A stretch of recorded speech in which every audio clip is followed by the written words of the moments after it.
اللي راهم يحضروا لإعلان دولتهم أو الانفصال أو كذا يجد دعم كبير من النظام المغربي، وهذا شيء معروف. يجد دعم كبير من النظام المغربي. هذا الأمر أنا بالنسبة لي عادي، لأن الصراع السياسي ما بين الجزائر والمغرب صراع قديم، والمغرب إذا وجد فرصة من وراءها يقلق ويزعج النظام الجزائري وحتى يدير فوضى ما يقولش لا لا، وهذا شيء مشروع. يقول لك تتخلط لي في الصحراء الغربية، أنا نخلط لك في منطقة القبائل، وتونس قاعدة تخلط لي وقاعدة تساند في الجزائر، إذا نخلط لها مع منصف البرزوقي وندير لهم تفرتيلة في تونس. أنا هذه الأمور ما تقلقنيش، أنا اللي قلقني وشني؟ قلقني أنه سلطتنا في الجزائر ونظامنا في الجزائر يعطي فرصة للمواطنين الجزائريين أنهم يولوا يشوفوا في هذه التحركات وهذه الانتفاضات وهذه النداءات نداءات مشروعة. أي إنسان يولي يشوفها باللي لأنه نظامنا فاشل، سلطتنا غبية، سلطتنا متهورة، تروح تسجن الناس، تروح تتعسف، ما كانش استقرار مؤسساتي، ما كانش يعني الاستعانة برجال الدولة بالخبرة، ما كانش الاستعانة بنخبة المجتمع، أمور ميتة. الجهلة، فاقدي الأهلية، فاقدي الكفاءة، فاقدي النزاهة هم اللي راهم يسيروا شؤون البلاد في الجزائر. وكذلك الأمر في تونس للأسف الشديد. وأنا نربط تونس بالجزائر لأنه إذا كان تألمت تونس تألم الجزائر، والعكس صحيح.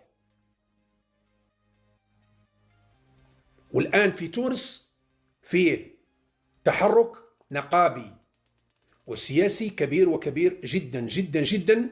مثل ما قلت لكم، أتوقع في الأسابيع القادمة راح تكون انتفاضة عارمة في تونس ستقلب موازين القوى في تونس وتسقط منظومة قيس سعيد. منظر مثل هذا لافت الانتباه، حاجة كما يعني تلفت الانتباه. الناس يقولوا كل شيء هذا مريض يتكبر ديكتاتوري أكثر من رئيس بيلاروسيا. يا ربي بيلاروسيا رئيس ديكتاتوري أكثر من تبون، وش هذا البراب لوحده؟ لأنه أنا يهمني هذه التفاصيل. الشيطان يرقد في أدق التفاصيل، يعني ما بين الفواصل. أنا نحب نفوصل هذه الأمور لأنها مهمة ومهمة جدا. الآن الأمر الثاني، هذه بيلاروسيا، رئيس بلدية بيلاروسيا هذا وش جاي يدير في الجزائر؟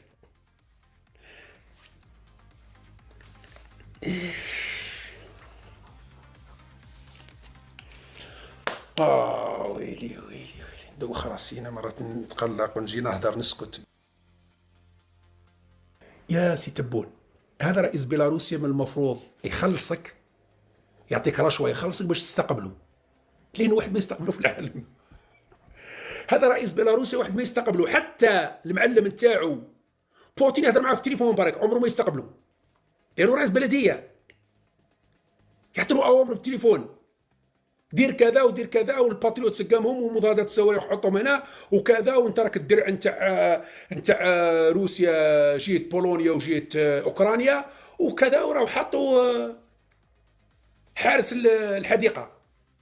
سيد واحد ما كش ما سمعتوا هذا رئيس بيلاروسيا راح زار دوله في العالم؟ ممكن من 1994 اول دوله يزورها هذا رئيس بيلاروسيا ممكن الجزائر، او ممكن كش ما قريه من قرى روسيا. رئيس بيلاروسيا هذا ما كان والو، ما عندوش علاقه مسكين. اذا زياره الرئيس هذا تاع بيلاروسيا الى الجزائر تؤكد ما كنا نقوله للاسف الشديد، وهو ان الدبلوماسيه الجزائريه تعيش حصار مطبق. نعم، الجزائر محاصرة